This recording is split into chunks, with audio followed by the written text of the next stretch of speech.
কোন মানুষের উপরে আল্লাহর সবচেয়ে বড় শাস্তি কি? দুনিয়াতে, আখেরাতে না। আখেরাতেরটা তো আযাব আলাদা। দুনিয়ায় কোন মানুষের উপরে আল্লাহর পক্ষ থেকে সবচেয়ে বড় লানত, আযাব, অভিশাপ কি? ফাআনসাহুম আনফুসাহুম। সূরা হাশরের মধ্যে আল্লাহ তাআলার সবচেয়ে বড় শাস্তি হলো কোন মানুষের প্রতি যে এই পরিমাণ সে গুনাহ করছে, শেষ পর্যন্ত আল্লাহ সিদ্ধান্ত নিছে, নাফরমান, আমি তোকে আত্মভোলা করে দিলাম। আর কোনোদিন আমি তোর কলিজায়, তোর দিমাগে আমি আর কোনোদিন কবর, আখেরাত, মিজান, ফুলসিরাত, হাসর, জান্নাত, জাহান্নাম কিচ্ছু আর কোনোদিন মনে করাবো না। আর কোনোদিন তোমার ভাবনাতেও আসবে না। তুমি ভাত খাও, ঘুম যাও, পেশাব করো, পায়খানা করো, লজ্জাস্থানের চাহিদা পূরণ করো, নারী দেখো, ছবি দেখো, নাচো, গাও, সুদ খাও, কিস্তি নাও, ব্যবসা করো, ফুর্তি করো, নাটক দেখো, সিনেমা দেখো, আর কোনোদিন না ফরমান আমি তোকে আর আখেরাত মনে করা। খোদার কসম, এটা যদি আল্লাহ কাউকে বলে ফেলে, হায় নাফরমান, তোমার জীবনের আর কোনো আলো নেই। ফামান লাম ইয়াজআলিল্লাহু লাহু নূরান ফামা লাহু মিন নূর। আল্লাহ কোরআনে বলেন, আমি আল্লাহর থেকে যে আলো পেল না, আমি যদি কাউকে আলো থেকে বঞ্চিত করে দেই, ফামা লাহু মিন নূর, আর তার জন্য কোথাও কোনো আলো নেই, আর কোথাও আলো নেই। এই জন্য সমস্ত বুজুর্গ ওলামা, নবীজির শেখানো, দেখেন আমরা হুজুররা ওয়াজ করি যারা, কম বেশি আমরা আগেই কথার ফেঁস ভাঙ্গা লই শুরুতে। ভাই বক্তা আনছেন, ঠিক আছে, প্রধান বক্তা, বিশেষ বক্তা, মারাত্মক বক্তা, সাংঘাতিক বক্তা, সিরিয়াস বক্তা, প্রধান আকর্ষণ, কথা বুঝেন, সবই ঠিক আছে। বক্তা অনেক মারাত্মক বক্তা আছে, কাম হবে না। মনে রাখবেন, আগেই কথা ভাঙ্গা নিছি, মান ইয়াহদিহিল্লাহু ফালা মুদিল্লা লাহু ওয়া মান ইউদ্লিলহু ফালা হাদিয়া। আল্লাহ হেদায়েত দিলে কেউ পথহারা করতে পারবে না, আল্লাহ পথহারা করে দিলে কেউ হেদায়েত দিতে পারবে না। প্রধান বক্তাও না। হযরত ব্যক্তিগতভাবে আমাকে নিজে ফোন করছেন, 2 বার বলছেন যে আজকের এই মজলিস আসার জন্য। স্বাভাবিকভাবে সপ্তাহের একটা দিন আমি মাদ্রাসায় বিশেষভাবে থাকি, সেটা আজকের দিন। তো শুধুমাত্র আমার শায়েখের আদেশের কারণে, হযরত খুব বেশি জরুরি কারণে ময়মনসিংহ যাইতে হয়েছে আজকে, যার কারণে এই মজলিসে আসতে পারেননি। তো যেহেতু এটা আমার শায়েখের বহুত মহব্বতের মজলিস, আলহামদুলিল্লাহ আমি এর আগেও 2-1 বার এই মজলিসে আসছি, আল্লাহ তাআলা আনাইছেন। সবার কাছে আমার অনুরোধ হলো, শতভাগ মনোযোগ দিয়ে, আন্তরিকতা নিয়ে আল্লাহর কথা শুনতে চেষ্টা করা। এই জন্য আসলেই বাস্তবতা, এটা মোবাইল হাতে নিয়ে ভিডিও করলে, রেকর্ড করলে, এটা নিয়ে কোনো রকম ব্যস্ততা হইলে দিল জমে না, কলিজার মধ্যে কথা ঢোকে না। মানুষের অন্তর একই মুহূর্তে 2 জিনিস ভাবতে পারে না। পরীক্ষিত কথা, মনোবিজ্ঞানের কথা, এক মুহূর্তে 2টা ভাবে না, একটা সরাইয়া আর একটা ভাবতে। এর কারণে যদি আমার ভাবনার মধ্যে এটা হয় যে আমার মোবাইলে উঠতেছে কিনা, তাহলে প্রতিবারই এটাই মনে আসে। ফলে মোবাইলে ঠিকই ওঠে আর দিলে ওঠে না, কিছু কলিজায় কিছু জমে না, দিলে জমে না, ভেতরে কিছু জমে না। তাহলে এখন মোবাইলকে সমৃদ্ধ করা, মোবাইলকে হাজার হাজার লাখ লাখ ওয়াজ এটার মধ্যে রেকর্ড করা, তাহলে হিসাব কিতাব তো নিশ্চয়ই আখেরাতে মোবাইলের হবে। কি মনে করে? আখেরাতে যাই ফেসালা বিচার আচার কি মোবাইলের না মানুষের?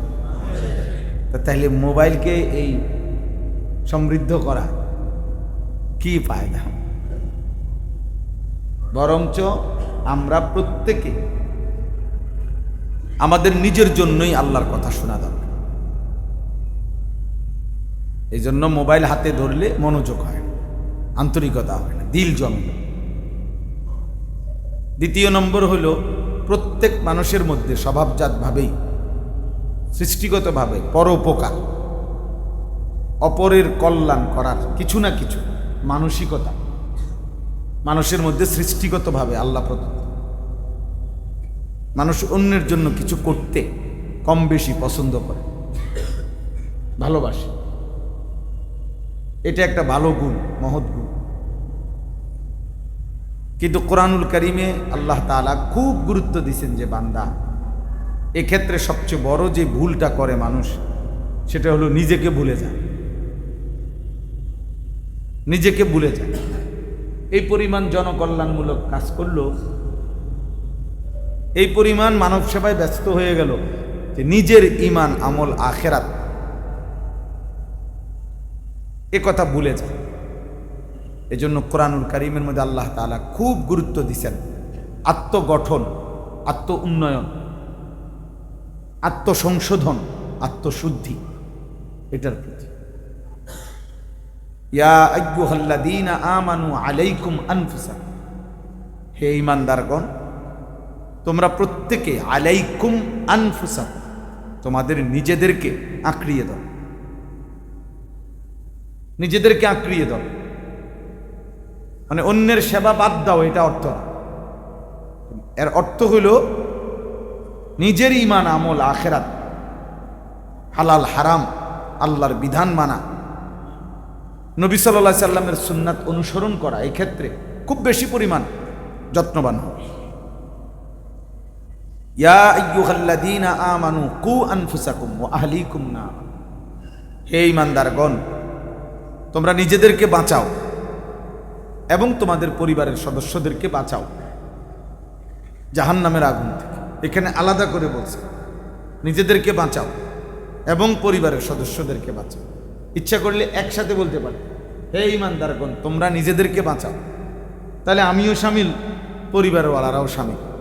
না, আল্লাহ আলাদা করে বলছে।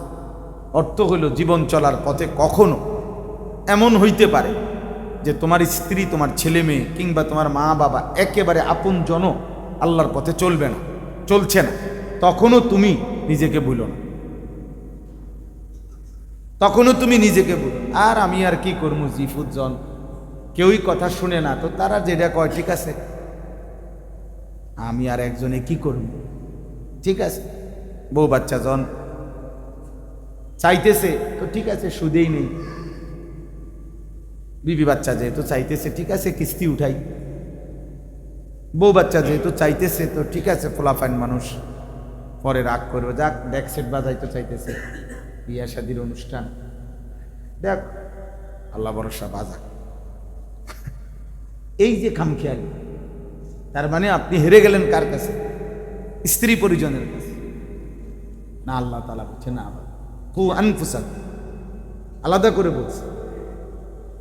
যদি চলার পথে কখনো এমন হয় যে কেউ নাই, তবুও তুমি একা, জাহান্নাম থেকে বাঁচো, জাহান্নাম থেকে বাঁচো। নবীজি সাল্লাল্লাহু আলাইহি ওয়াসাল্লামকে আল্লাহ তাআলা বলছেন কোরআনের আয়াত, সূরা নিসার মধ্যে আছে, ফাকাতিল ফি সাবিলিল্লাহ লা তুকাল্লাফু ইল্লা নাফসাক। বন্ধু, যুদ্ধের ময়দানে যদি আপনার সাথে একজন সাহাবাও না থাকে, তবু আপনি একাই আল্লাহর পথে যুদ্ধ করেন। ফাকাতিল ওয়াহিদের সিগা মুযাক্কারা হাল, একাই, লা তুকাল্লাফু ইল্লা নাফসাকা। আল্লাহ বলছে মনে রাখবেন, সর্বশেষ যদি কারো হিসাব আপনি দিতে নাও হয়, প্রত্যেকের ব্যাপারে যদি আপনি কোনো অজুহাত পেশ করেন, এই কারণে ঈমান আনে নাই, ও ওই কারণে আনে নাই, ও ওই কারণে আনে নাই, ঠিক আছে, কিন্তু লা তুকাল্লাফু ইল্লা নাফসাকা, আপনি কিন্তু সর্বশেষ আপনার নিজের ব্যাপারে মুকাল্লাফ। আপনার ঈমান, আপনার আমল, আপনার আখিরাত, আপনার সেজদা, আপনার হালাল হারাম, আপনার বন্দিগি, এটা কিন্তু আপনি বুঝাই দিতে হবে। কাকে বলছে? নবীজিকে বলছে। এরপরে আর কি থাকতে পারে? তাইলে এই যে বিষয়টা বহুতই গুরুত্বপূর্ণ, বহুতই গুরুত্বপূর্ণ।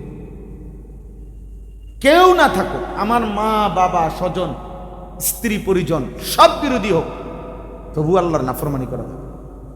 وإن جاهداك على أن تشرك بي ما ليس لك به علم فلا تطعهما وصاحبهما في الدنيا معروفا। আল্লাহ কোরআনে বলছেন, যদি তোমার মা বাবা তোমাকে বাধ্য করে আমি আল্লাহর সাথে শিরিক করতে, আল্লাহ বলেন ফালা তুতিউহুমা, তুমি এমন কথার আনুগত্য করো যে কথায় আমার শিরিক, তবে ওয়াসাহিবুহুমা ফিদ দুনিয়া মারুফা, তবে আমি আল্লাহ তোমাকে উপদেশ দিচ্ছি পিতা মাতার সাথে উত্তম আচরণ করো, আচরণ করবা ভালো, কিন্তু কুফর শিরিক নাফরমানির বিষয়ে আনুগত্য করো।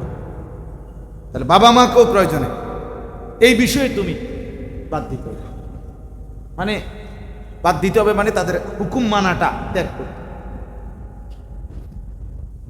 আল্লাহ তাআলা কোরআনুল কারীমে বলছেন, ওয়া'মুর আহলাকা বিস-সালাহ ওয়াসতাবির আলাইহা। আল্লাহ তাআলা বলছে, আপনি আপনার পরিবারের সদস্যদেরকে নামাজের আদেশ করুন এবং আপনি নিজে নামাজের উপরে ওয়াসতাবির, একদম দৃঢ় মজবুত থাকুন। তার মানে তোমরা যদি ফ্যামিলির কেউ নামাজ না পড়ো শেষ পর্যন্ত, আমি যদি তোমাদের কারোর সাথেও না পারি, তুমি বিবি আমার কথা শুনলাই না, সন্তানাদি আমার কথা কোনোভাবেই মানলা না, ঠিক আছে সব ছেড়ে দিলাম, কিন্তু আমি কিন্তু আল্লাহকে সেজদা করি। এইটা আত্মগঠন, আত্মসংশোধন, আত্ম উন্নয়ন, আত্মশুদ্ধি, এটা কোনোভাবেই মোমেন আখিরাতের ফিকির যারা আছে তার ভুলার কোনো সুযোগ। এটা দুনিয়াবি বিষয়ে এই সমস্ত বাহবা দেওয়া যায় যে এত বড় মহান নেতা, নাওয়া নাই, খাওয়া নাই, আহার নাই, নিদ্রা নাই, ঘুম নাই, নিজের কোনো খবর নাই, জাতির জন্য নিজেকে উৎসর্গ করে দেশের সমস্ত রাস্তা উনি বাড়িতে নিয়ে আসছেন, বাড়ির মাটি রাস্তা দিয়ে আসছেন। কথা বুঝছেন? বলেন সবাই এত বড় মহান নেতা, আর আসমানের নিচে জমির উপরে আর মিলবে কি? সবাই জনগণ বলছে ঠিক ঠিক না, এত ভালা ভালা না। আপনার এই কথা বলে নাই যে নাওয়া নাই, খাওয়া নাই, আল্লাহ নাই, খোদা নাই, নামাজ নাই, সেজদা নাই, বুঝেন নাই? এটা না, আল্লাহ তাআলা এটা বলে নাই। এমন মানব সেবা করতে বলেন। আমার একদিন একজনে বলল, হুজুর আপনারা যেমন নামাজ রোজা ধর্মকর্ম করেন, এটা যেমন ভালো কাজ, আমরাও তো বিভিন্ন বিচার মীমাংসা সালিশ দরবার এগুলো করি, এগুলোও তো ভালো কাজ, তা আমরা একটা করছি আপনারা একটা করছেন। আমি বললাম আঙ্কেল শুদ্ধ বললেন না, শুদ্ধ আমিও কইতে জানি, শুদ্ধ কথা আমিও বলতে জানি। আপনি কি বুঝাইতে চাইছেন? নামাজ রোজা আর বিচার সালিশ সমান সমান? হ্যাঁ, ইচ্ছা করলে এটা করেন, ইচ্ছা করলে ওইটা করেন, তামাশা করেন। হ্যাঁ, আপনি এটা তামাশা বুঝাইছেন, বুঝেন নাই? আপনি এটাও করতে পারেন, ওইটাও করতে পারেন, যে কোনো একটা ভালো কাজ করেন। ইসলাম এটা বলছে যে কোনো একটা ভালো কাজ করতে বলছে। উদখুলু ফিস সিলমি কাফা, অর্থ হলো যে কোনো একটি ভালো কাজ করো। তো অর্থ কি? পুরা ইসলামে ঢোকো, পুরা পুরা পুরা, এক জাররা বিন্দু পরিমাণ ছেড়ে দেওয়ার কোনো অনুমতি, ছেড়ে দেওয়ার কোনো অনুমতি। আল্লাহ নবী সাল্লাল্লাহু আলাইহি সাল্লাম বলেছেন, ওয়া আদনাহা ইমাতাতুল আদা আনিত তরিক, রাস্তা থেকে কষ্টদায়ক জিনিস সরিয়ে দেওয়া, এটাও তোমার ঈমানের অংশ। তাহলে এটা বাদ দেওয়ার কোনো সুযোগ আছে? এটাও ঈমানের অংশ, ঈমানের অংশ। অতএব ভাই, বাবা, দোস্ত, নওজওয়ান, সবার কাছে বলি, আমাকেও বলি, উসিকুম ওয়া ইয়ায়া, আপনাদেরকেও বলছি, আমাকেও বলছি। মূল বিষয় হলো এই বিষয়টা খুব গুরুত্বপূর্ণ, যে আত্মগঠন, আত্ম উন্নয়ন, ইসলাহে নফস, তাজকিয়ায়ে নফস, এটাই পীর মুরিদ, এটাই আউলিয়া কেরামের জ্ঞান, এটাই খানকার দরবারের জ্ঞান। এর থেকে ভিন্ন যে যা করছে পীরের নামে, মুরিদের নামে, আউলিয়ার নামে, খানকার নামে সব ভুয়া, বাকি সব ভুয়া। পীর মুরিদি ভুয়া না, খানকা দরবার কোনোটাই ভুয়া না, এই মেহনত ভুয়া না, বরং এই মেহনতের নামই তাজকিয়ায়ে নফস, ইসলাহে নফস। এটাই তাসাউফ, এটাই আত্মশুদ্ধি। তার আত্মশুদ্ধি তার মানে নিজের পরিশুদ্ধি। আত্ম মানে কি? নিজের। তাইলে অতএব এইটা আমরা আলহামদুলিল্লাহ এই ইসলাহি মজলিসের মূল ফিকির আত্মসংশোধন, আত্ম উন্নয়ন, আত্মগঠন, আত্মশুদ্ধি, ইসলাহে নফস, তাজকিয়ায়ে। অতএব এইটা প্রথম বুঝতে হবে। আপনি যদি এক মজমার 1 ঘন্টায় একেবারে সব বলে শেষ করতে হবে আমার এই কথা প্রত্যাশা করেন, তাহলে হবে। আমার একবার হজে আমি 2.5 ঘন্টা হজের একেবারে মক্কা শরীফ হজের 3 দিন আগে হাজিদেরকে প্রশিক্ষণ দেওয়াইছি, সব বিস্তারিত বুঝাই বলছি 6 দিনের হজের যাবতীয় কাজ। তো বললাম যে আপনাদের কারো কিছু বলার আছে কিনা ওইখানে মক্কা শরীফ হাজিদেরকে আর 3 দিন পরে হজ। একজন বলল, ভদ্রলোক, যে হুজুর অনেক কিছুই তো বললেন, ইসলাম প্রতিষ্ঠার কথা তো কিছু বললেন। আমি তো আসমান থেকে পড়ি, পরে বেটা কি কয়, বেটা কি আপনি কি বলেন, ইসলাম প্রতিষ্ঠার কথা বললাম না, মানে কি? তার মানে হলো কিছু মানুষের ফিকির হলো এটা, হুজুর কইছেন তো, কিন্তু এটা তো কইলেন না, তো এটা আরেকবার কমু, আপনি আরেকবার আইসেন। বুঝেন নাই কথাটা?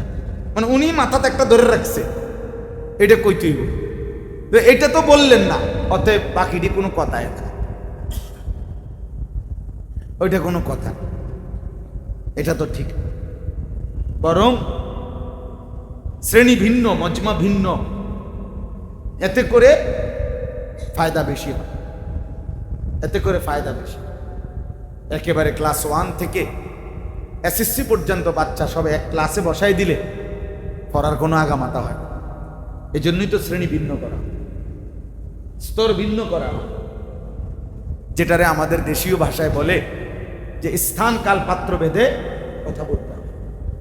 তাহলে এই ইসলাহি মজলিস এটা মনে রাখবেন, এইরকম এই যে মাসে হয় এটা আলহামদুলিল্লাহ, এটার মূল ফিকির আত্মসংশোধন, আত্মগঠন, আত্ম উন্নয়ন। এটা খুব জরুরি। এক্ষেত্রে আমার আপনার প্রত্যেকের গাফলতি।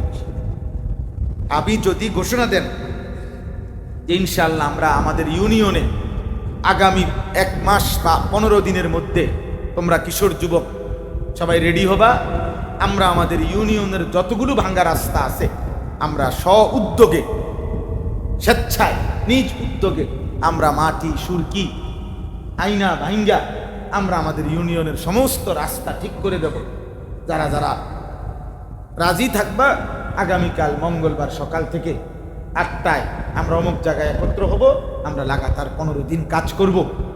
দেখবেন ইনশাআল্লাহ সমাজের, ইউনিয়নে না হয়তো 100 যুবক, 200 যুবক আপনি পাবেন এই রাস্তা ঠিক করেন। কিন্তু আপনি ঘোষণা দেন যে আগামী 3 মাস আমরা আমাদের ইউনিয়নের যে সমস্ত যুবক রাজি থাকবা, ফজরের নামাজ আমরা জামাতে পড়ব 3 মাস টানা। আগামীকালকের ফজর থেকে আমরা আমাদের মসজিদে এটার উপস্থিতি হবে, শুরু করব। দেখবেন ওই পরিমাণ, ওই রাস্তা ভাঙ্গা ঠিক করছে যারা, ওই পরিমাণ লোক ফজরের নামাজ আপনি পাবেন। এই কথাটাই বুঝাইতে আত্মগঠন, নিজেকে গঠন, নিজেকে আল্লাহর ইবাদতে অভ্যস্ত করা, নিজেকে গুনাহ থেকে পবিত্র করা। দোস্ত, এটা শুধু শব্দ জানলে হয় না, এটা মস্ক হইতে হয়।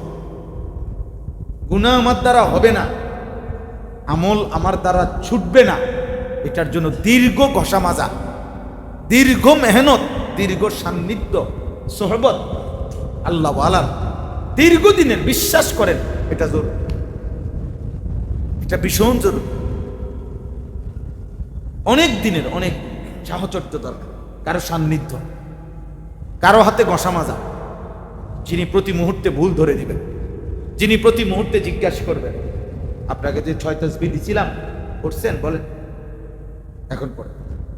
আমার খুলনার হযরত, বাংলাদেশের অন্যতম শ্রেষ্ঠ বুজুর্গদের একজন আল্লামা মুফতি নুরুল আমিন সাহেব, আমরা হযরতের খুলনায় 3 দিনের প্রতি বছর সফর মাসে, আরবি সফর মাসে ইজতেমা হয় আলেমদের।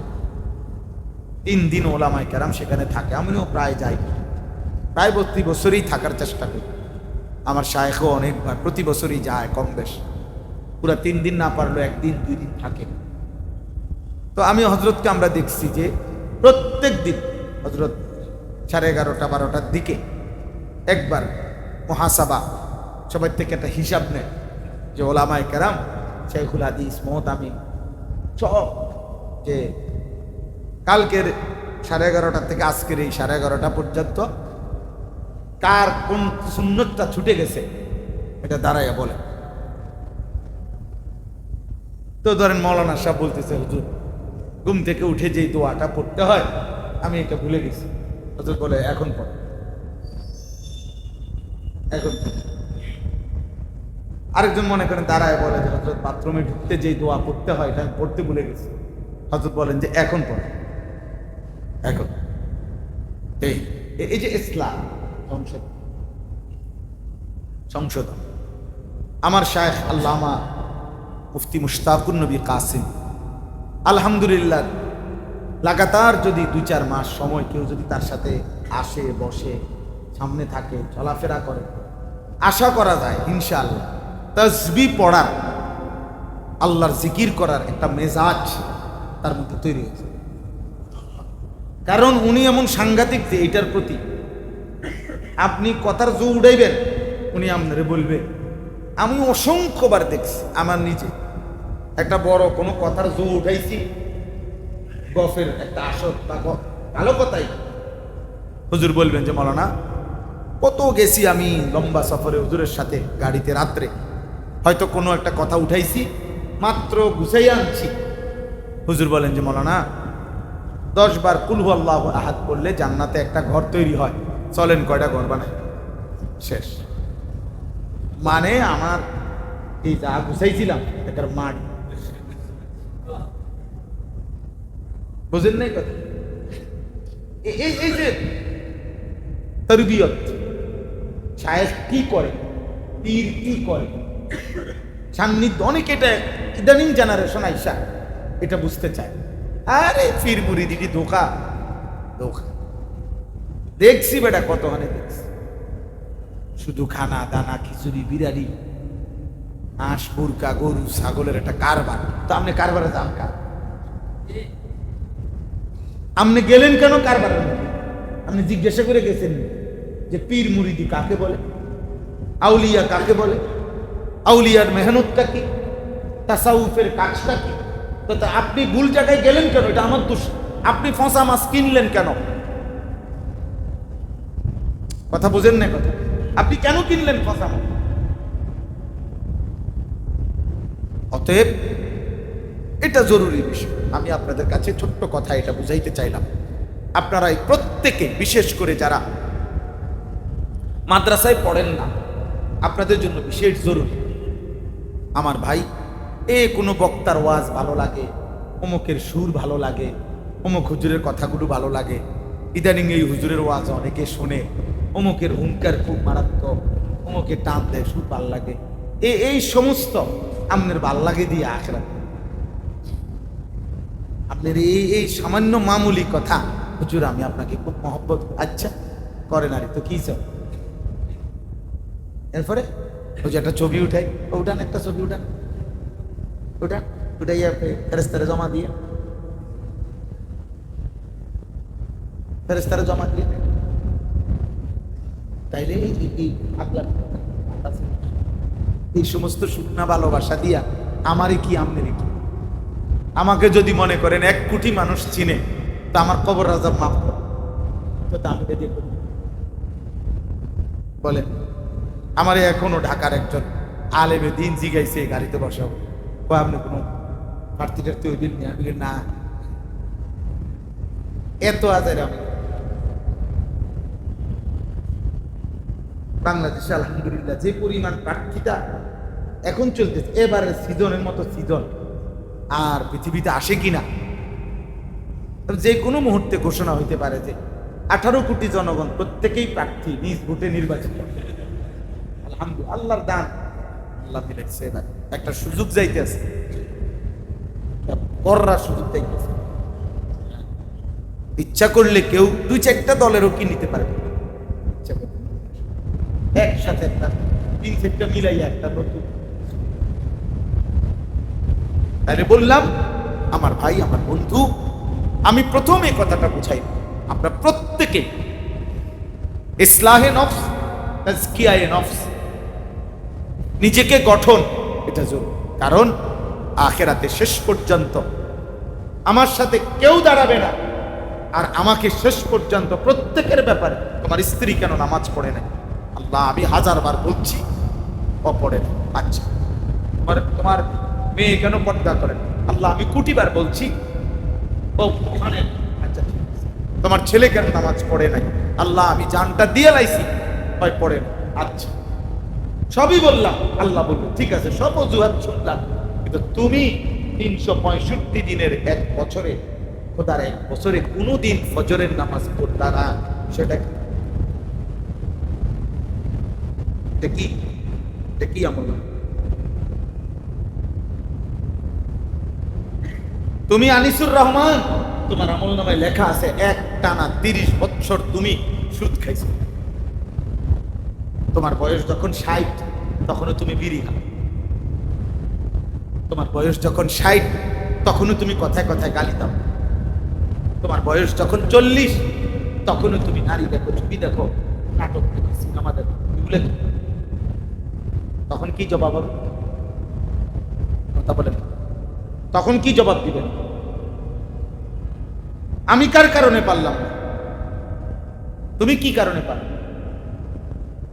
এই জন্য বাপ, এইটাই মূল কথা, এটা মূল কথা।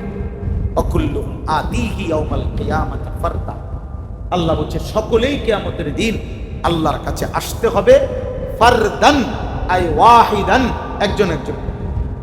কয়জন কয়জন করে বলেন? একজন। আল্লাহর সামনে এসে একজন একজন, একজন একজন।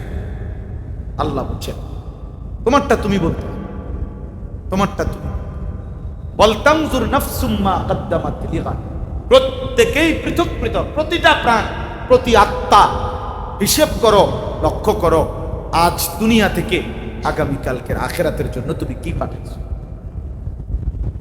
তুমি এটা বলতাম জুর নাফস ইকরা কিতাবাকা, আল্লাহ বলছে তোমার আমল নামা তুমি পড়ো, পড়ো পড়ো। কাফা বিনাফসিকা আল-ইয়াওমা আলাইকা হাসিবা, আজ তোমার আমল নামার হিসাবের জন্য তুমি যথেষ্ট।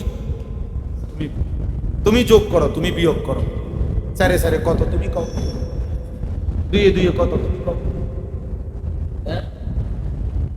নামাজ পড়ছো 4 ওয়াক্ত, মিথ্যা বলছো 80 বার, তো তুমি মনে করো প্রতি নামাজে সওয়াব দিলাম 10 আর গুনাহ আছে 80, তো কাটাকাটি করো, কি থাকে তার কথা বোঝেন না? দান করছো 3000, মিছা কথা কইছো 30,000, দানের সওয়াব আইছে এত, মিছা কথার গুনাহ আসছে এত, কাটাকাটি করো। কাফা বিনাফসিকা আল-ইয়াওমা আলাইকা হাসিবা, আজ তোমার হিসাব খুব ভালোভাবে, হাসিবা মুবালাগা, আজ তোমার হিসাব তুমি খুব ভালো বুঝবা, খুব ভালো বুঝবা। আল্লাহ আমি দুনিয়ায় অঙ্ক জানতাম না, না জানান লাগতো না।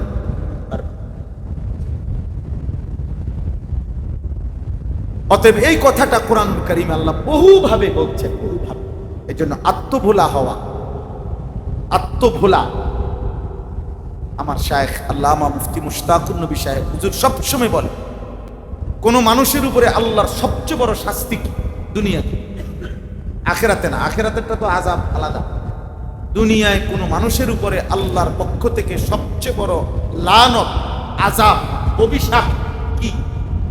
ফাআমসাহুম আনফুসাহুম, সূরা হাশরের মধ্যে আল্লাহ তাআলার সবচেয়ে বড় শাস্তি হলো কোনো মানুষের প্রতি যে এই পরিমাণ সে গুনাহ করছে, শেষ পর্যন্ত আল্লাহ সিদ্ধান্ত নিছে, নাফরমান, আমি তোকে আত্মভোলা করে দিলাম, আর কোনোদিন আমি তোর কলিজায়, তোর দিমাগে আমি আর কোনোদিন কবর, আখিরাত, মিজান, ফুলসিরাত, হাসর, জান্নাত, জাহান্নাম কিচ্ছু আর কোনোদিন মনে করাবো না।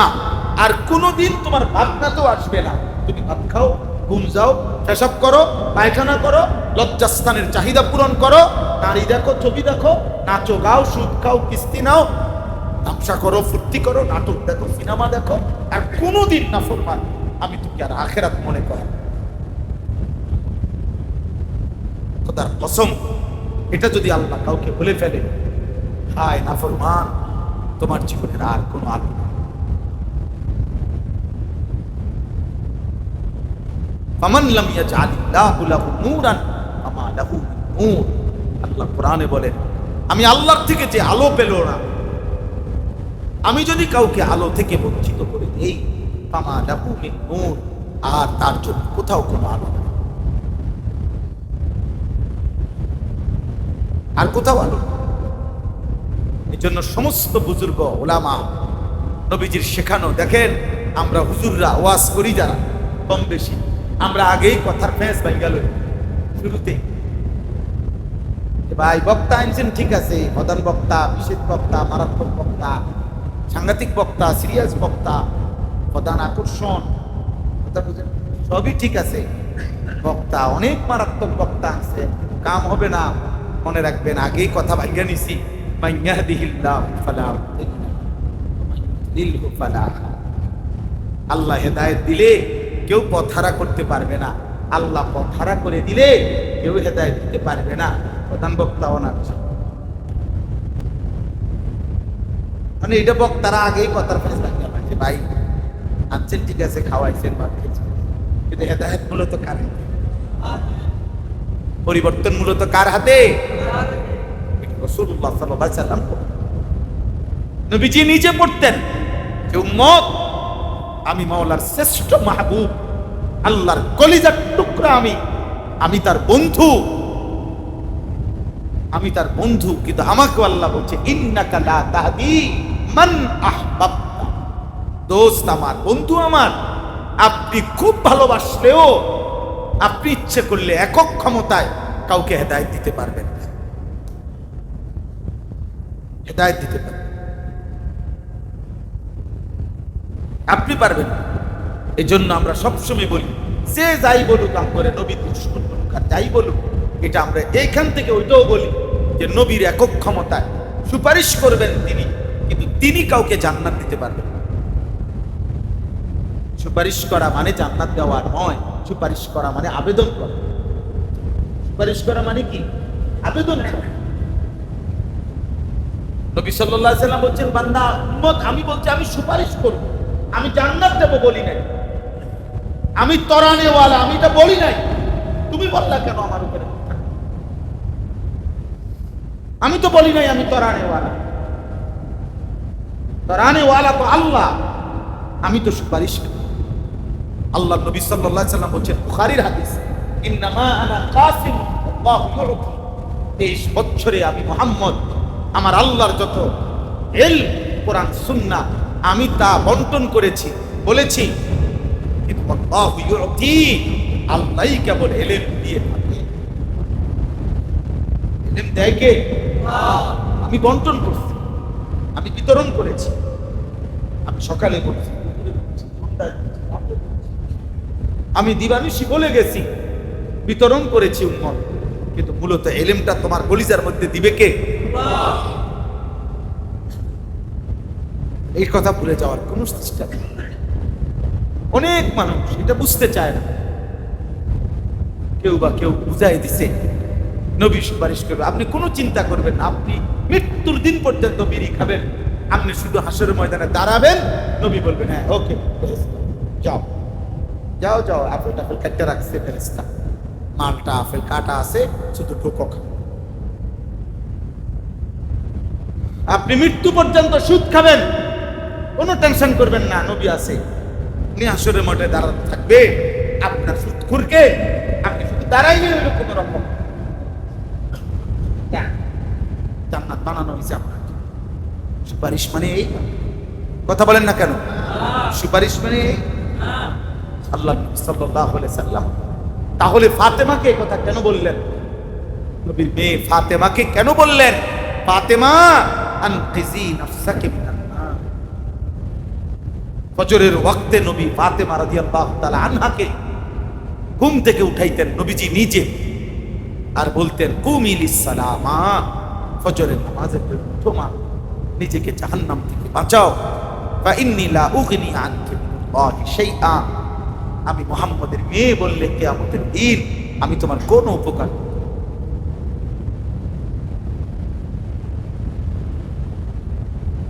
ফাতেমাকে বলছেন, চাচাকে বলছেন, আব্বাস রাদিয়াল্লাহু তাআলা কি বলছেন, ইয়া আম, হে চাচা, আনকিস নাফসাকা মিনান নার, চাচা আপনি নিজেকে জাহান্নাম থেকে বাঁচান।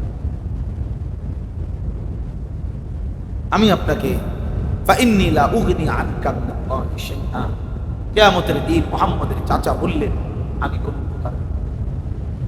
নাই তো আবু তালেবের কালেমার জন্য এত চেষ্টা করলেন কেন? এত চেষ্টা করলেন কেন? এত হাজারি করলেন কেন আবু তালেবের ঈমান আনানোর জন্য?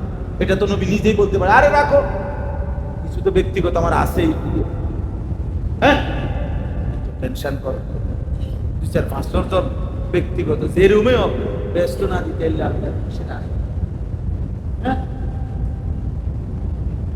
এটা বলেন, এটা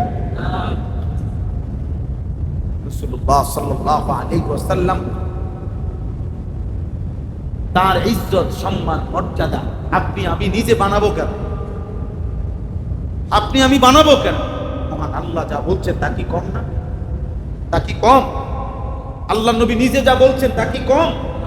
আমি দাঁড়াইতে হবে, আমি ভুল বলতে হবে কেন? আমি বানোয়াটি বলতে হবে কেন? ওয়ারাফা'না লাকা যিকরাক, যে মাবুদ, যে মালিক ঘোষণা দিয়েছেন বন্ধু গোটা কায়নাতের সমস্ত কিছুর ঊর্ধ্বে, আমার পরে আমি দিক দিগন্তে আমার সৃষ্টির সকল কিছুর ঊর্ধ্বে আপনি বন্ধুর মর্যাদা সুউচ্চ করে দিয়েছি, এরপরে থাকি কি কথা?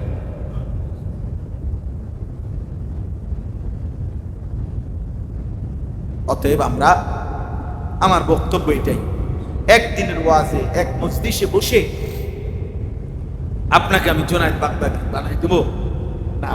জুনায়েদ বাগদাদি নিজেও কোনো আপনি হয়েছেন, আপনারে আমি এক মজলিসে বসে বাইজিদ বুস্তামি বানাই দেব না। বাইজিদ বুস্তামি নিজেও এমনি এক মজলিসে বসে কত রাত কতদিন, কত সপ্তাহ, কত বছর চোখের পানি ফেলতে হয়েছে, আল্লাহকে রাজি করতে হয়েছে, আল্লাহকে রাজি করতে হয়েছে। সারা রাত কাঁদছে, সারা রাত। আমার কাছে কিতাব আছে গাড়িতে, ওয়াজাআত সাকরাতুল মাউতি বিল হক, এই কিতাবের নাম। আল্লাহ বলছে বান্দা সত্য সত্যই মৃত্যু যন্ত্রণা আসবে। ওই কিতাবের মধ্যে আছে সেই সাহাবাদের জামানা থেকে আউলিয়া সাহাবা, কত বুজুর্গ, কত মাশায়েখ, কত সাহাবা, কত তাবিঈন, কত আউলিয়া, কোরআনুল কারীমের বিভিন্ন আয়াত এখানে লিখছে। কোনো একটা আয়াত, দুইটা আয়াত, এই পড়তে পড়তে কানতে কানতে সারা রাত পর্যন্ত কাঁদছেন, আর কোরআনের এই এক আয়াতে। বিশ্ববিখ্যাত বুজুর্গ লিখছে, ফুজাইল ইবনে ইয়াজ রাহমাতুল্লাহি আলাইহি, ওনার ছেলে ছিলেন, উনিও ছিলেন বহুত বড় আল্লাহওয়ালা, আলী ইবনে ফুজাইল ইবনে ইয়াজ। ফুজাইল ইবনে ইয়াজ রাহমাতুল্লাহি আলাইহি রাত্রিবেলা কোরআনুল কারীমের তেলাওয়াত করতেছিলেন, ছেলে পিছন থেকে, পিছনে দাঁড়িয়ে শুনতেছিলেন। সারা রাত উনি কাঁদতেছেন আর ছেলেও শুনতেছিলেন একই আয়াত, ওয়াকিফুহুম ইন্নাহুম মাসউলুন মা লাকুম লা তানাসাবুন। এই আয়াত শুনতেছেন। যখন ফুজাইল ইবনে ইয়াজ ওনার তেলাওয়াত শেষ করে চোখের পানি ফেলা বন্ধ হয়েছে, তো পিছন দিকে তাকায় দেখে এই এক আয়াতের ভয়ে, আর এই আয়াত শুনতে শুনতে ওনার ছেলে হযরত আলী ইবনে ফুজাইল উনি বহু আগেই ইন্তেকাল করেছেন। সন্তান কোরআনুল কারীমের এই আয়াত সইতে পারে না, যে আল্লাহ বলবেন কিয়ামতের দিন এই আমার ফেরেশতা ওরে দাঁড় করাও, আমি এখন জিজ্ঞেস করি। এটা যদি আল্লাহ বলে ফেলে,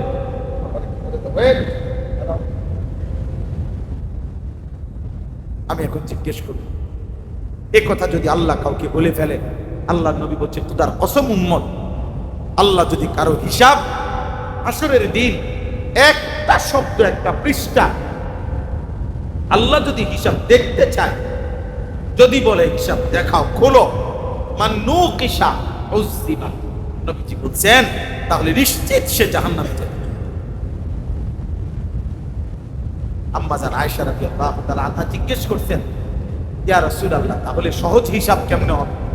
আল্লাহ নবী বলছে আল আরাজু ফাকাত, শুধুমাত্র যে বান্দা আল্লাহর সামনে নিজের আমলনামা নিয়ে দাঁড়াবে, এ পেশ করবে আর কি। আরজ মানে হলো পেশ করা, এমনি এমনি দাঁড়াবে, আল্লাহ তাআলা তাকিয়ে বলবে ওকে আগে। এরকম যাকে বলবে, যাদেরকে শুধু তারাই জানবে। যদি শুধু আল্লাহ একবার বলে টিপ, আমি জিজ্ঞেস করব, আল্লাহ যদি ফেরেশতাকে বলে আরে যাইতে দিও না, পরে এখানে খাড় করাও, আমি আল্লাহ আমি এখন জিজ্ঞেস করব, তো নবী বলে নিশ্চিত ধরে নাও।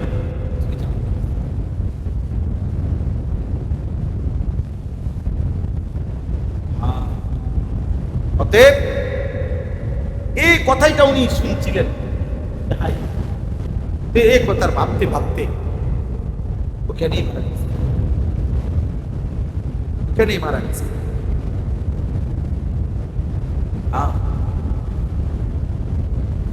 এই জন্য আমরা প্রত্যেকে ইনশাআল্লাহ, আজকে আমার মূল কথাইটা, আমরা আত্মগঠন ইসলাম বাবা যারা আছেন ভাই, স্কুল পড়ুয়া, কলেজ পড়ুয়া, ইউনিভার্সিটি পড়ুয়া, প্রিয় ভাই, যে যাই পড়ছেন মাশাআল্লাহ, শেষ পর্যন্ত দুনিয়া মিলবে, ছাড়াও দুনিয়া মিলত,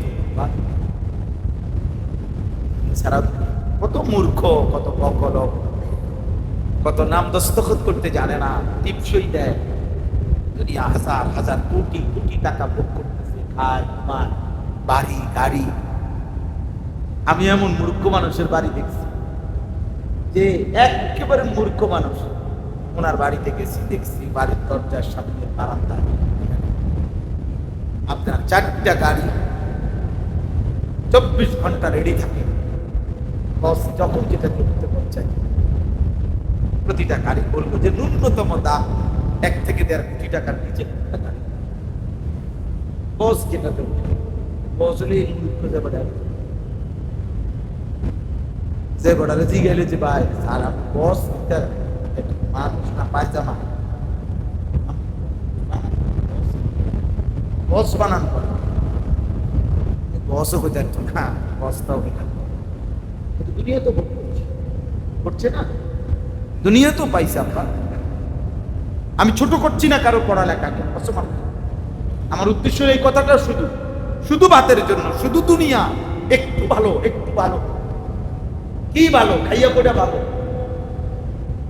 সামাজিক একটু মূল্যায়ন, সামাজিক একটু স্ট্যাটাস, এগুলাতে এখন সবকিছুই নির্ণীত হয়, সামাজিক মূল্যায়ন, সামাজিক চাহিদা, মানুষের কাছে গ্রহণযোগ্যতা, দুনিয়াবি পদ পদবি সবকিছুই তো টাকার মূল্যেই নির্ধারিত। কই কোথায় কোন সার্টিফিকেট দেখি, আমরাও তো এই দেশেই থাকি, চাঁদের দেশে থাকি। অতএব এটুকু দুনিয়ার জন্য যার কোনো নিশ্চয়তা নাই, কোনো ঘন্টা চলার পথে কখন মরে যায়, কখন হারিয়ে যায়, কখন অ্যাক্সিডেন্ট হয়, কখন অচল হয়ে যায়, কখন কোন অসুস্থতা জীবনের তরে পঙ্গু বানায় দেয়, বলা তো যায় না। তাহলে এই অনির্দিষ্ট অনিশ্চিত জীবনের ভালো থাকার জন্য নিশ্চিত অনন্তকালের আখিরাতকে বরবাদ করে দেওয়া খোদার কসম নিতান্ত বোকামি ছাড়া আর কিছু আহাম্মকি ছাড়া। এটুকু দুনিয়া এমনি মিলে যায়। কয়টা ভাগ এগুলা ডাইলের আত্মহত্যা দিয়ে খাইল, আল্লাহ কুদরতি একটা পেট, পেট তেমন নিয়ামত আল্লাহ বানাইছেন। মানুষের বহুতই বড় ইহসান যে পেটকে আল্লাহ এমন পদ্ধতিতে বানাইছেন যে এটা আলুর ভর্তার ডাল দিয়ে খাইলেও কিছুক্ষণ পরে পেট ভরে যায়, 10 আইটেমের তরকারি দিয়ে খাইতে বসলেও কিছুক্ষণ পরে পেট ভরে যায়। ওই ব্যক্তিও বলে আর খাবো না। কেন খাবেন না? তরকারির সমস্যা না পেট? কিরে ভাই, আপনার কা পেট করলো? আলুর ভর্তা ডাইল বলা না, তরকারি নাই, এই জন্য বেচারা আর খাইতে পারতেছে না। আপনার তো এখনো তরকারি অনেক আছে, আপনার তো উচিত কমপক্ষে 1 থেকে 2 বালতি ভাত। আমরা না মাদ্রাসা, কৌমি মাদ্রাসা কইরা আলুর ভর্তা ডাইল খাইছি দেখে আপনার কপালে আমরা তাড়াতাড়ি হাত দিয়ে লাগছি। আপনার সমস্যা, আপনি তো তরকারি। তাহলে এটুকু দুনিয়া সামান্য, যেটুকু ভোগ করার জন্য এত মিথ্যা, এত চুরি, এত সুদ, এত ঘুষ, এত কিস্তি, এত লোন, এত দুর্নীতি, এত বাটপারি, এত সিটারি। এই বাপ, এটা আহাম্মকি ছাড়া। আমার কিশোর ভাই, যুবক ভাই, নারীর চাহিদা পূরণের জন্য এত অস্থির ছবি, এত উলঙ্গ দৃশ্য, এত জিনা, এত ব্যভিচার, মোবাইলের এত অসভ্যতা, কোন হারাম মেয়ের সাথে হারাম সম্পর্ক, ভালোবাসার নামে নষ্টামি, প্রেমের নামে নষ্টামি, কোনো প্রয়োজন ছিল না। এই চাহিদা এমনিতেই আল্লাহ পূরণ করে দিত। আল্লাহ কোরআন কারীমে ওয়াদা দিয়েছে, আমি যাকে পুরুষ সৃষ্টি করেছি, আমি তার দেহের অংশ থেকে তার স্ত্রী সৃষ্টি, স্বামী স্ত্রী দিয়ে এই পৃথিবী আমি শুরু করছি। আল্লাহ তাআলা বলছে পৃথিবীর প্রথম সম্পর্কের নাম স্বামী স্ত্রী। আদম এবং হাওয়া, এই দুইজনের প্রথম পরিচয় কি ছিল? তাহলে পৃথিবীর প্রথম সম্পর্কের নাম ভাই বোন, মা বাপ, দাদা নাতি, চাচা ভাতিজা, শালা দুলাভাই। আল্লাহ বলেন পৃথিবীতে প্রথম সম্পর্কের ভিত্তি তো তৈরি করলাম, উদ্বোধনই তো করলাম স্বামী স্ত্রী, নারী পুরুষের দিক। তাহলে নারী পুরুষের এই মিলন আমিও তো শুরু করে দিলাম, এটা তো হবে, এটা তো আগামীতেও হবে। আজকে অসংখ্য মুসলিম যুবক এটাকে খুব ফ্যাশনেবল এনজয় করে, কোন মেয়ের সাথে আমার সম্পর্ক,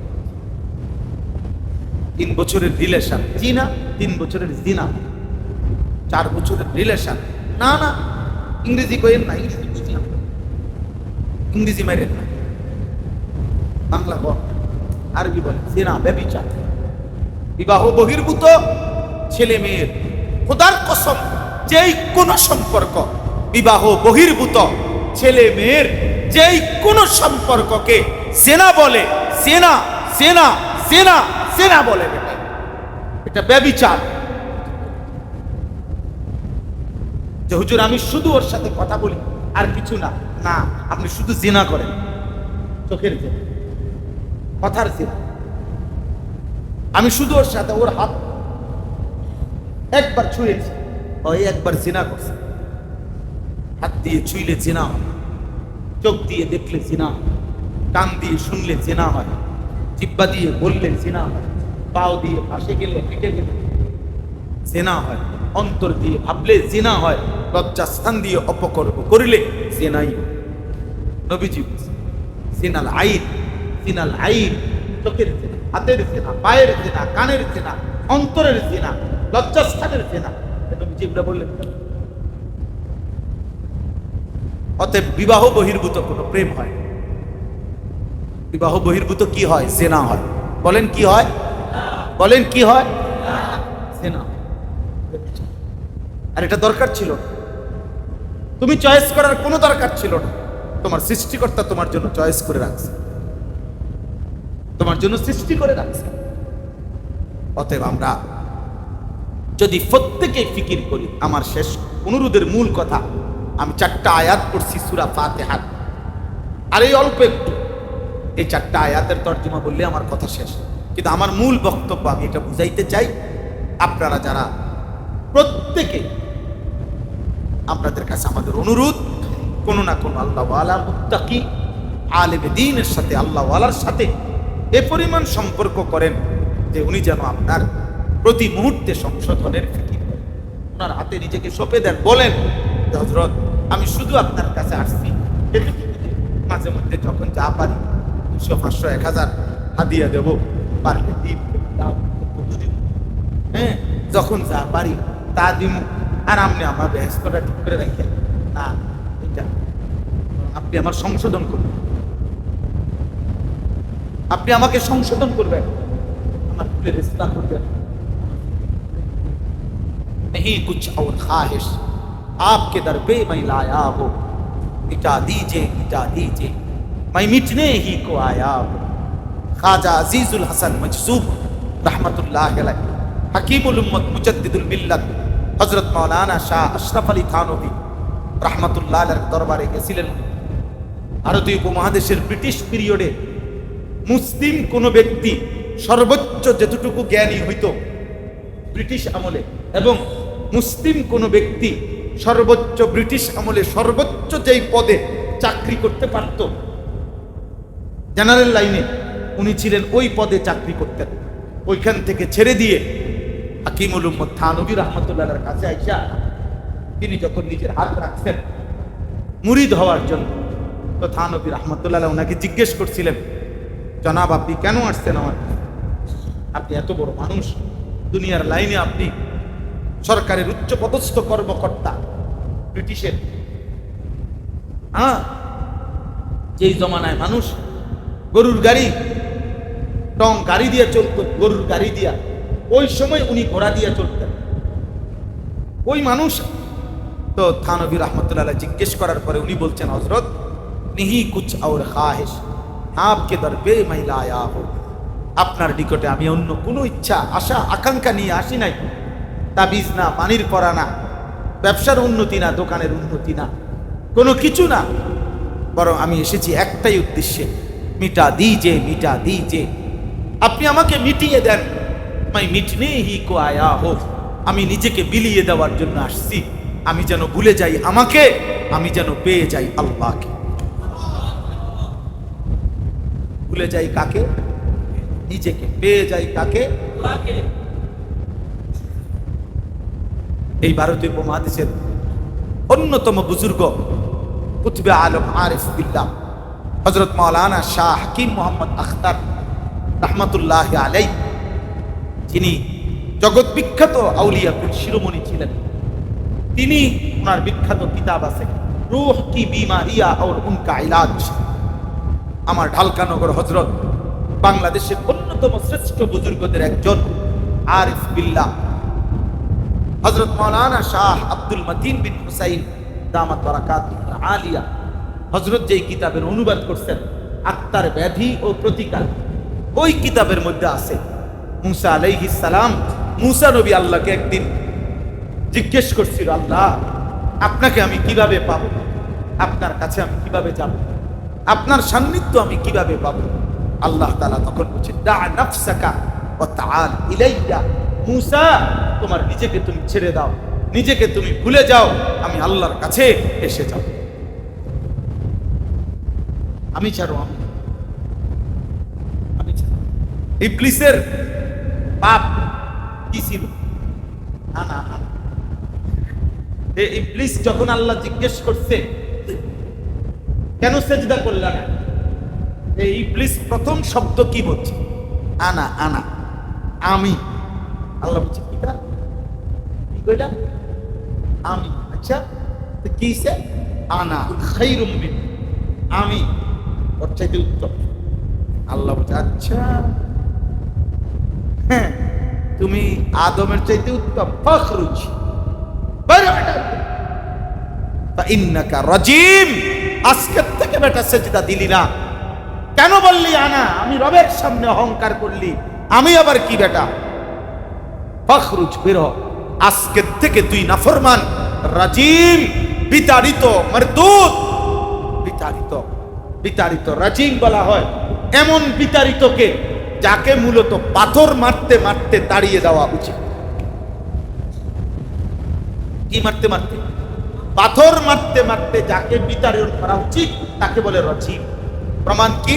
প্রমাণ হলো ইসলামী শরীয়তের মধ্যে কোন বিবাহিত পুরুষ অথবা বিবাহিত নারী যদি জেনা করে, মহিলা স্বামীকে বাদ দিয়ে অন্য পুরুষের সাথে, পুরুষ স্ত্রীকে বাদ দিয়ে অন্য মহিলার সাথে যদি ব্যভিচার করে, তো ইসলামে ওই পাপের শাস্তি হলো রজম, এই পাথর মেরে হত্যা করে। এটারে কয় রজম। কোরআনের এই রজম আর রাজিম এক শব্দ।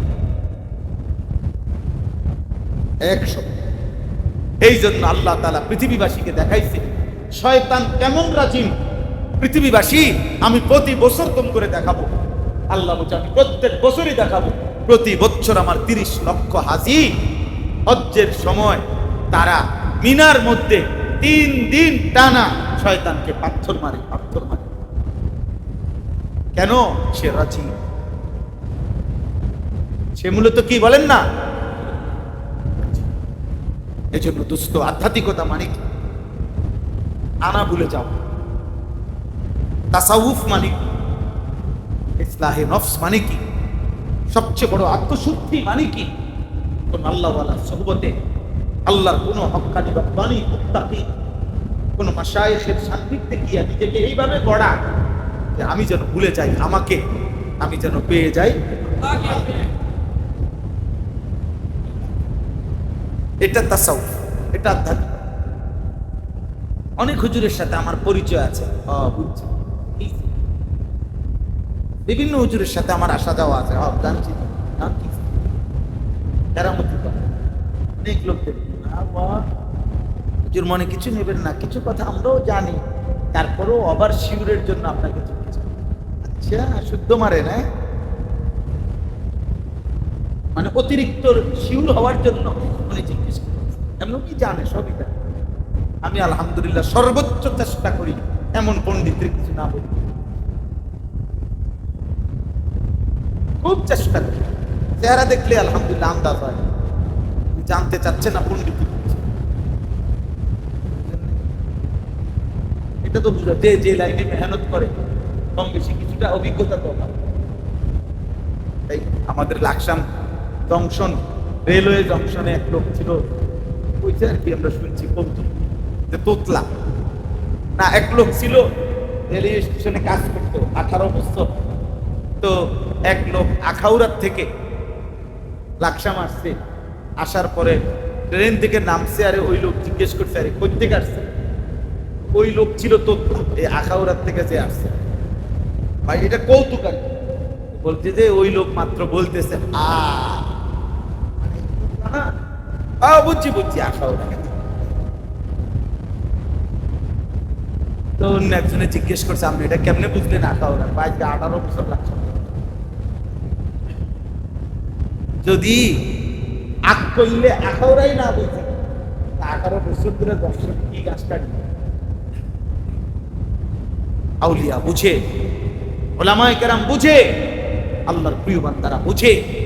দোস্ত আমার, অতএব আপনারা আমরা প্রত্যেক ইনশাআল্লাহ আজকের থেকে নিয়ত করেন কোন আল্লাহ ওয়ালার সাথে, কোন হক্কানি রব্বানি আল্লাহর কোন প্রিয় বান্দার সাথে নিজের ইসলাম, নিজের ঈমান সংশোধন করার জন্য 5 জিনিস সংশোধন করতে হয়। কয় জিনিস? 1 নাম্বার ঈমান মানে আকীদা, 2 ইবাদত মানে যাবতীয় আমল, 3 মুআমালাত যাবতীয় লেনদেন, 4 মুআশারাত আমার জীবনের যত আচরণ, 5 আখলাক আমার আত্মিক গভীর ভিতরের চরিত্র। এই 5 জিনিস সংশোধন করতে হয়। এটাই নিয়ম। ঈমানিয়াত, ইবাদাত, মুআমালাত, মুআশারাত, আখলাক। ঈমানের 77 শাখা এই 5 ভাগে বিভক্ত। কুরআনুল কারীমের 30 পারা এই 5 ভাগে বিভক্ত। রাসূলুল্লাহ সাল্লাল্লাহু আলাইহি সাল্লামের 23 বছর এই 5 ভাগে বিভক্ত। গোটা ইসলামের খোলাসা এই 5 ভাগে। ইসলামের যাবতীয় কথা, কোরআনের যাবতীয় কথা, রাসূলুল্লাহ সাল্লাল্লাহু আলাইহি সাল্লামের যাবতীয় কথা এই 5টার কোন একটা, হয় আকীদা, নয় ইবাদত, নয় মুআমালাত, নয় মুআশারাত, নয় আখলাক। আপনাকে 5টাই ঠিক করতে। আপনি কথা তো বলেন, আপনি মাশাআল্লাহ নামাজও তো পড়েন, কিন্তু আপনি ব্যবসা তো করেন 6 নম্বর। কথা বলেন না? আপনি যে মাত্র মসজিদ থেকে আইসা টুপিটা পকেটে মাত্র নিয়ে ভাঁজ করে এরপরে এই প্রথম কাস্টমারের লগে এমন মিথ্যুক কাঁচা মিথ্যা কথা মাল এটা চায় নাও না, এটা চায় না মাল, এটা এনতে বানাইছে শীতের। বুঝেন না এমনি কথা, এটা বানাইছে এমনি কয়টা বলেছে জাপানি বলে,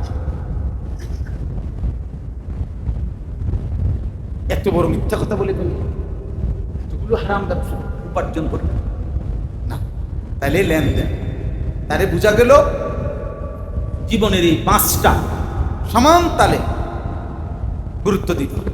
আমাদের পৃথিবী বিখ্যাত বুজুর্গ আল্লামা তাকি উসমানী দামাত বারাকাতুহুমুল আলিয়া হযরত বলছেন, আমাদের বহু মুসলমান আলহামদুলিল্লাহ প্রথম 2টার ব্যাপারে মোটামুটি যত্নবান, মানে আকীদা বিশুদ্ধ করার ক্ষেত্রে এবং আমল সুন্দর করার ক্ষেত্রে ওযু, নামাজ, সূরা কেরাত, দোয়া, কালাম, নামাজ, রোজা, আলহামদুলিল্লাহ এগুলোর ব্যাপারে যত্নবান। কিন্তু পরবর্তী 3টা লেনদেন, আচরণ, চরিত্র, এই ব্যাপারে আমাদের অধিকাংশ মানুষ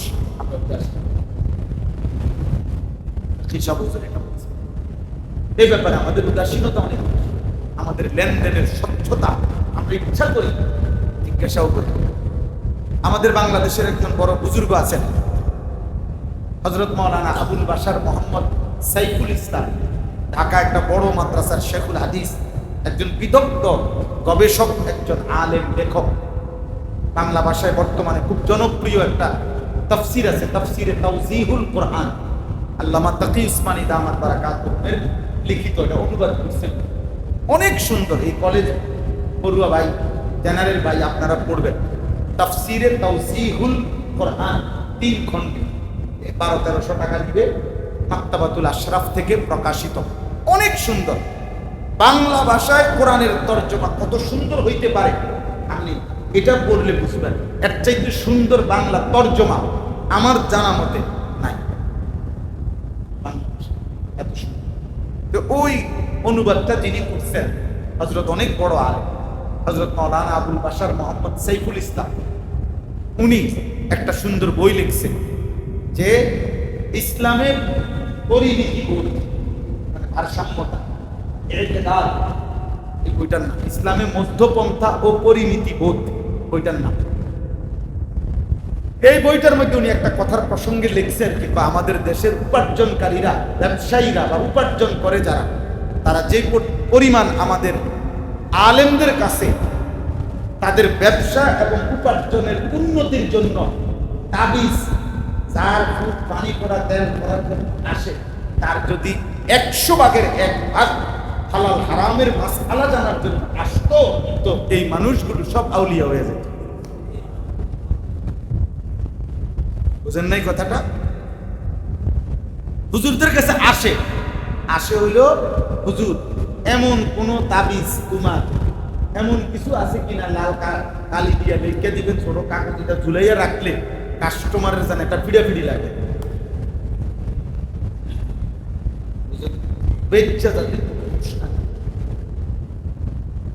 আমার ড্রাইভাররে আমি এখন রসিকতা করে, আমি এমন একজন, অন্য একজন আমার মেইন ড্রাইভার অসুস্থ, তার বাচ্চা, পরে আরেকজন নিয়ে আসছে, ধরে আমি বললাম আমি তোমার এমন একটা ফোন দিয়ে দিব তাতে করে এমন ভাড়া বিল 24 ঘন্টার না না তো দরকার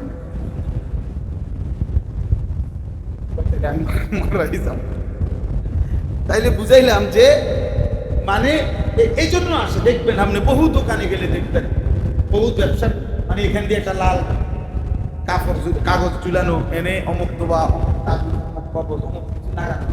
এগুলো সব আনছে ব্যবসার উন্নতি। কিন্তু আমি যে ব্যবসাটা করছি এখানে আমার এই পদ্ধতিটা, লেনদেনের পদ্ধতিটা, কোম্পানির কে অথবা বিদেশ থেকে অথবা দেশ থেকে টাকা যে আনতেছি, দিতেছি, পরিশোধ করতেছি, এই সিস্টেমে হালাল কোনটা হারাম কোনটা, আহা, এই ব্যাপারে কোনো পার্থক্য মুআমালাত, তো সেটা কি ইসলামের গুরুত্বপূর্ণ অংশ নয়? রাসূলুল্লাহ সাল্লাল্লাহু আলাইহি ওয়াসাল্লাম এটা বলছেন, যে ব্যক্তি 10 টাকায় কোনো জিনিস, 10 দিরহামে কোনো জিনিস কিনছে, অথচ তার মধ্যে যদি 1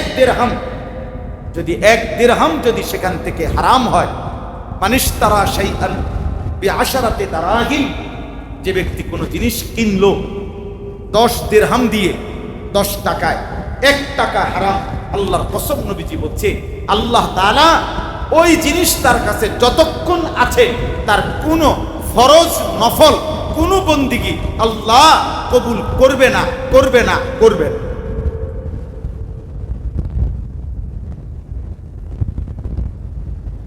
কুরআনুল কারীমের মধ্যে আছে আল্লাহ নবী সমস্ত নবীকে বলছে, আদম থেকে মুহাম্মদ সাল্লাল্লাহু আলাইহি সাল্লাম পর্যন্ত সব নবীকে আল্লাহ বলছে, ইয়া আইয়ুহার রাসূল কুলু মিনাত তাইয়্যিবাত ওয়া আমালু সালিহা।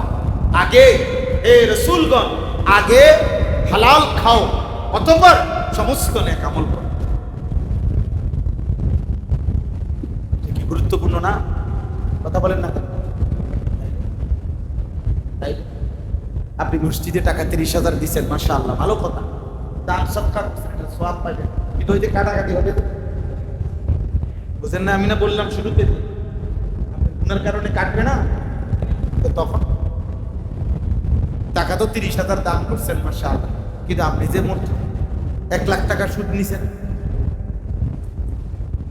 আপনি টাকা যে মিথ্যা কথা বলে উপার্জন করছেন, ওজনে যে কম দিচ্ছেন, ঠকাইছেন, দুর্নীতি করছেন, সেগুলো আল্লাহ আমাদেরকে বুঝলাম। আমি এই জন্য সবটা বলা আমার পক্ষে তো সম্ভব না, আমি শুধু ধারণা দেওয়ার জন্য।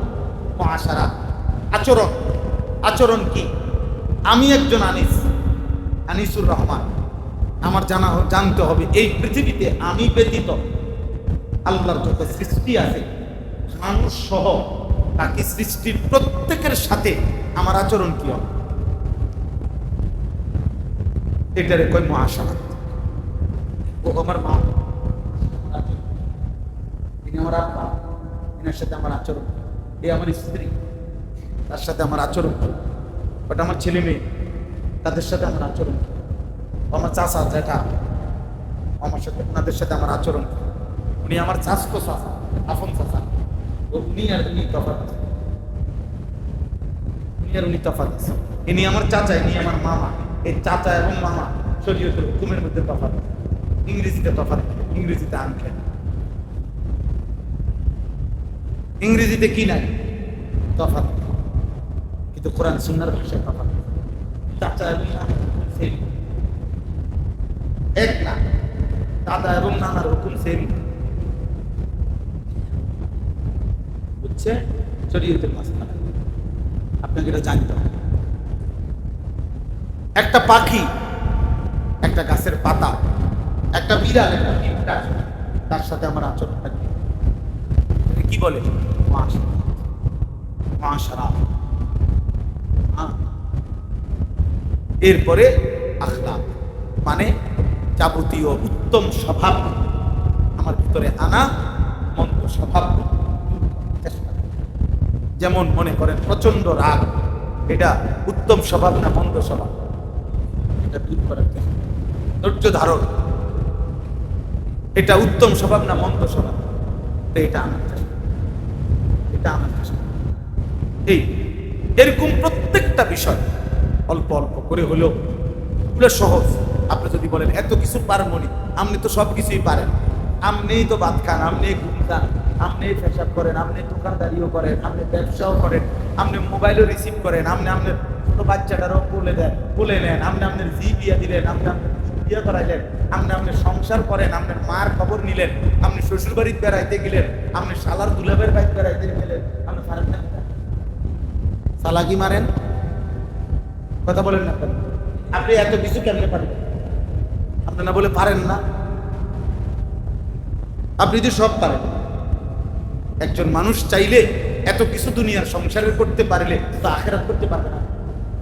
কথা বলেন না কেন? আখেরাত যদি আমার জন্য অসম্ভব হয়, অসাধ্য হয়, তো আল্লাহ বিধান দিলেন কেন? কথা বলে না? আল্লাহ বিধান দিবে কেন? এই জন্য কোরআন কারীমে আল্লাহ বলছে, ওয়ালা নুকাল্লিফু নাফসান ইল্লা বুসআহা। বান্দা, আমি সাধ্যের অতিরিক্ত কারো উপরে আমি কোনো বিধান চাপিয়ে দেই নাই। দিছেন? তুমি যেমন শরীর স্বাস্থ্য, আমি জানি আমার বিধান।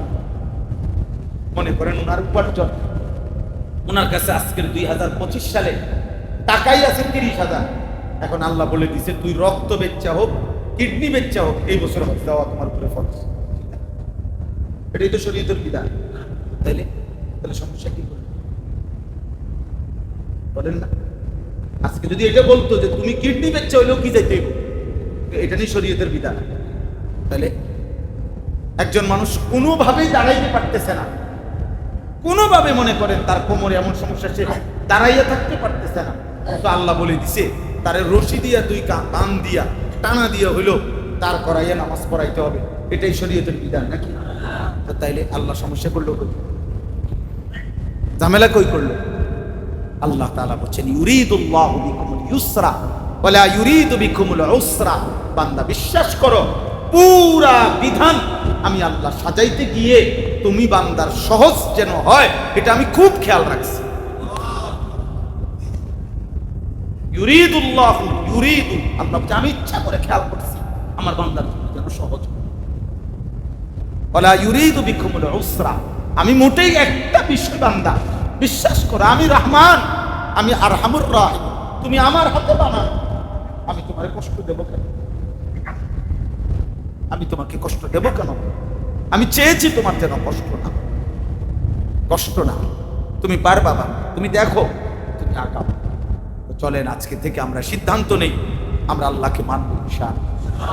আমরা উলামায়ে কেরামের সুহবতে নিজের আত্মসংশোধন করার চেষ্টা করব, আমাদের ভারসাম্য থাকতে হবে। আমাদের আল্লাহ তাআলা আমাদেরকে বলছেন আলহামদুলিল্লাহি রাব্বিল আলামিন আর রহমানির রহিম। এই দুই লাইন একদিকে, মালিকি ইয়াউমিদ্দিন একদিকে, আল্লাহ একটা ভারসাম্যতা দেখাইছে আমাদেরকে।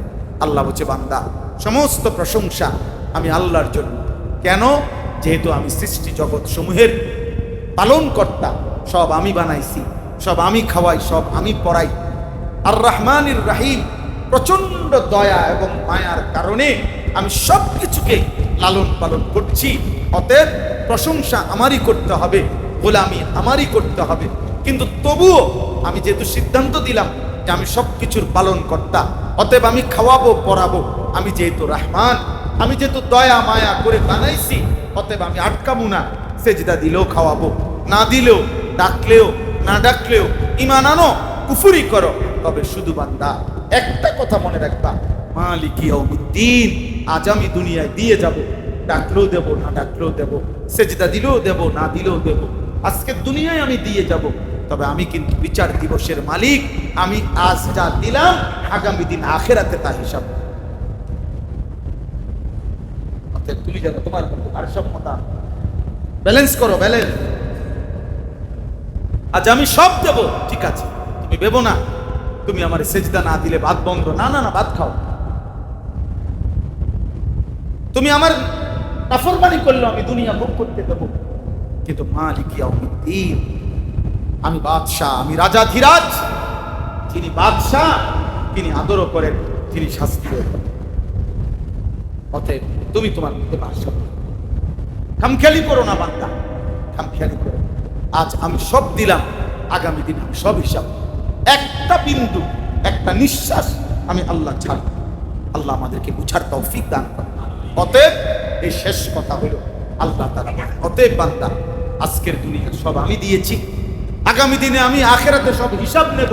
অতএব এই দুই কথা যদি তুমি বুঝে থাকো, তাহলে তোমার দিল দিয়া বুদ্ধিমান হইলে, বিবেকবান হইলে, এবার যে কথাটা বাইর হবে এই দুই কথা বুঝলে, তো এটা আমি বলে দিচ্ছি যে যেহেতু তুমি বুঝছো যে আল্লাহ আপনি দিয়েছেন সব, আবার আগামীতে আখিরাতে আপনি হিসাব নিবেন সব, কাজেই কোনো ঝামেলা না কইরা বাবুরে ঝামেলা করার কোনো দরকার নাই, ইয়াকা না'বুদু, আমি আপনার গোলামি করি।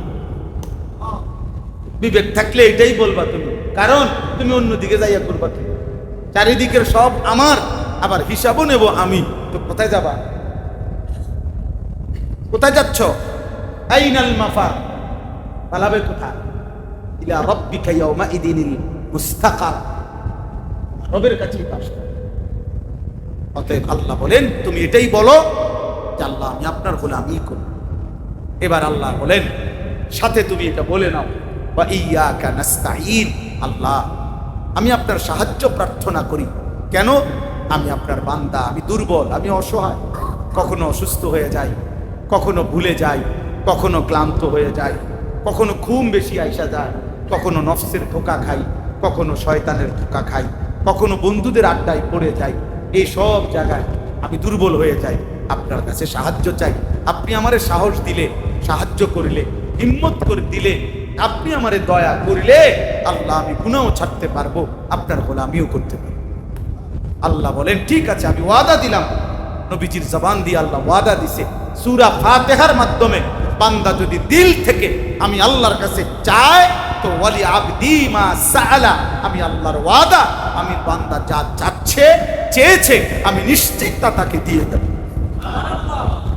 অতএব চলেন ইনশাআল্লাহ আমরা নিয়ত করলাম আল্লাহ আমাদের প্রত্যেককে আত্মগঠন, আত্মশুদ্ধি, আত্ম উন্নয়ন, নিজের জীবন সংশোধনের জন্য কোন আল্লাহওয়ালার সোহবতে নিয়মিত আসা যাওয়া করে আখেরাত সুন্দর করার তৌফিক দান, জীবনটা কাজে লাগান। একটা একটা সুন্নাত মানেন। কিশোর ভাই, যুবক ভাই, নওজোয়ান ভাই, প্রিয় ভাই, তুমি সুন্দর থাকতে চাও, তুমি সাজতে চাও, তুমি ইচ্ছা করে চুল আশ্রাও, জামা পোশাক সব ফিটফাট করে রাখো। কেন? তুমি যেহেতু ভালো থাকতে চাও, সুন্দর থাকতে চাও। আমরাও এটা প্রশংসনীয়। সুন্দর থাকা, নিজেকে গুছগাছ করে রাখা, নিজেকে ফিটফাট করে রাখা, এটা দোষণীয় না। কিন্তু সবচেয়ে সুন্দর, সবচেয়ে চমৎকার, সবচেয়ে আকর্ষণীয়, সবচেয়ে সুন্দর যিনি, যার সাজ, যার কথা, যার আচরণ, যার উচ্চারণ, যার পোশাক, যার পরিচ্ছদ, যার লেবাস, যার চুল, যার চেহারা, যার চলন বলন, সবকিছু সবচেয়ে সুন্দর, হাজার বার না কোটি বার প্রমাণিত, পরীক্ষিত, 1450 বছর ধরে বন্ধু শত্রু আপনজন দুশ্মন সবার কাছে যিনি সুন্দর সুন্দর সুন্দর, তিনি মুহাম্মাদুর রাসূলুল্লাহ সাল্লাল্লাহু আলাইহি ওয়াসাল্লাম। অতএব সাজতেই যদি হয় নবীর মতো সাজো, সুন্দরী যদি হতে হয় মুহাম্মদ সাল্লাল্লাহু আলাইহি সাল্লামের মতো সুন্দর। একটা সুন্নাত মানো, একটা সুন্নাত। আমি প্রত্যেক দিন এই কিতাব বিক্রি করি, প্রতিদিন ইচ্ছা করে নবীজির সুন্নাতের কিতাব আমার শায়েখকেও দেখাইছি। তালিমুস সুন্নাহ, বাংলাদেশের একজন বড় বুজুর্গ অধ্যক্ষ মিজানুর রহমান চৌধুরী, কাপাসিয়ার হজরত, অনেক বড় আল্লাহওয়ালা হজরত, এই কিতাব উপযুক্ত আলেমদেরকে সাথে নিয়ে লিখছেন নবীজির সুন্নাতের উপরে। তালিমুস সুন্নাহ 600 পৃষ্ঠা ব্যাপী আল্লাহ নবী সাল্লাল্লাহু আলাইহি সাল্লামের জিন্দেগীর সমস্ত সুন্নাত, ছোট বড়, একেবারে বিন্দু বিন্দু সুন্নাতের বিস্তারিত ব্যাখ্যা, দলিল, প্রামাণ্য সবকিছু তিনি এই কিতাবের মধ্যে উল্লেখ করছেন। আমি হজরতের কাছ থেকে কিতাবগুলো আনাইয়া আমার গাড়িতে, সাদা গাড়িতে 400 টাকা মূল্যে বিক্রি করি। এই উদ্দেশ্যে উম্মতের ঘরে ঘরে রাসূলুল্লাহ সাল্লাল্লাহু আলাইহি সাল্লামের একটা সুন্নাতের পূর্ণাঙ্গ বই পৌঁছুক। যে যখন মন চায়, পুরুষ নারী ছোট বড়, আপনার যে যখন মন চায় পড়তে পারবে, একটু না একটু শিখতে পারবে। আল্লাহ আমাদের সবাইকে তৌফিক দান করেন। আমার জন্য দোয়া করবেন, আমি আপনাদের সবার জন্য দোয়া করি। আমার শায়েখের এই ইসলাহি মজলিসে আপনারা নিয়মিত আসবেন। আল্লাহ তাআলা এই মাদ্রাসা কবুল করেন। ভালোবাসার এই আয়োজন, মেহনতের এই আয়োজনের মধ্যে আল্লাহ তাআলা ভরপুর বরকত দান করেন। আমিন। সুবহানাল্লাহ।